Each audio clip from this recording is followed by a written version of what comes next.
அனைத்து ஆன்மீக அடியார்களுக்கும் வணக்கம். சிவாய நம. நான் உங்கள் குடியாத்தம் தாமோதரன். இன்று நாம் காணவிருக்கும் முக்கியமான பதிவு பார்த்திங்கன்னா மார்கழி மாதத்தின் சிறப்பு.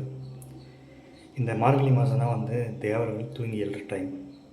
ஆக்சுவலாக பார்த்திங்கன்னா ஒரு வருஷத்தை முன்னோர்கள் ரெண்டாக பிரிச்சிருக்காங்க. 6 மாத காலமாக.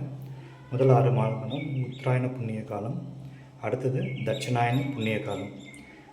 உத்தரன்னா வடமொழியில் வடக்குன்னு பொருள், தட்சன்னா தெற்கு, அயனம்னா வழி.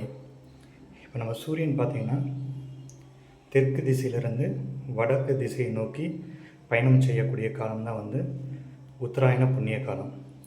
தை பிறந்தால் வழி பிறப்புன்னு சொல்லுவோம் இல்லைங்களா? மாதிரி தை மாதம் ஆரம்பித்து தை, மாசி, பங்குனி, சித்திரை, வைகாசி, ஆனி, இந்த 6 மாதம் உத்தராயண புண்ணிய காலம். இந்த காலம்தான் தேவர்களுக்கு பகல் பொழுது. அடுத்தது தட்சிணாயன புண்ணிய காலம் பார்த்திங்கன்னா ஆடி, ஆவணி, புரட்டாசி, ஐப்பசி, கார்த்திகை, மார்கழி, இந்த 6 மாதம் தட்சிணாயன புண்ணிய காலம்.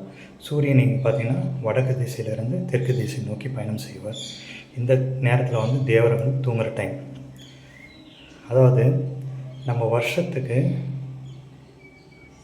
12 மாதம் இருக்கு இல்லைங்களா? நம்ம ஒரு வருஷத்தை தேவர்களுக்கு ஒரு நாள் கணக்கு.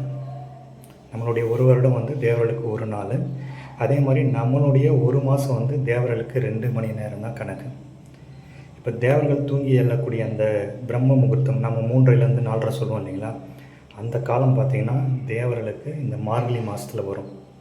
அவங்களுக்கு நம்மளுடைய ஒரு மாதம் அவங்களுக்கு 2 மணி நேரம். அந்த டைம் இந்த மார்கழி மாதத்தில் வருது. இந்த மாதத்தில் தான் தேவர்கள்லாம் எழுந்து சாமிக்கு பூஜையெல்லாம் செய்வாங்க. ஸோ இந்த முக்கியமான இந்த மார்கழி மாதம் நம்ம மிஸ் பண்ணக்கூடாது. இந்த டைமில் இந்த மார்கழி மாதம் முழுவதும் நம்ம பிரம்ம முகூர்த்தத்தில் எழுந்து சீக்கிரம் குளிச்சுட்டு ரெடி ஆகிட்டு வீட்டில் பூஜைலாம் முடிச்சுட்டு கோயிலுக்கு போவாங்க. கோயிலில் போயிட்டு நம்ம வேண்டுதல் வேண்டிக்குங்க, அது கண்டிப்பாக நிறைவேறும். ஏன்னா ஒரு முக்கியமான காலம் பிரம்ம முகூர்த்த டைமு, தேவர்களுக்கும் உகந்த காலம் இது. ஸோ நீங்கள் போகும்போது கூட குழந்தைங்களையும் கூப்பிட்டு போங்க. அவங்கள இப்போருந்தே கோயிலுக்கு கொண்டு போகிற பழக்கத்தை கொண்டு வாங்க.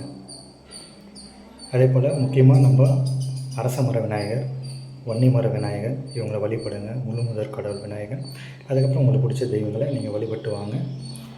ஸோ இந்த முக்கியமான இந்த மார்கழி மாதத்தை, தேவர்களுக்கு உகந்த காலத்தை மிஸ் பண்ணாதீங்க. நன்றி. சிவாய நம. திருச்சிற்றம்பலம்.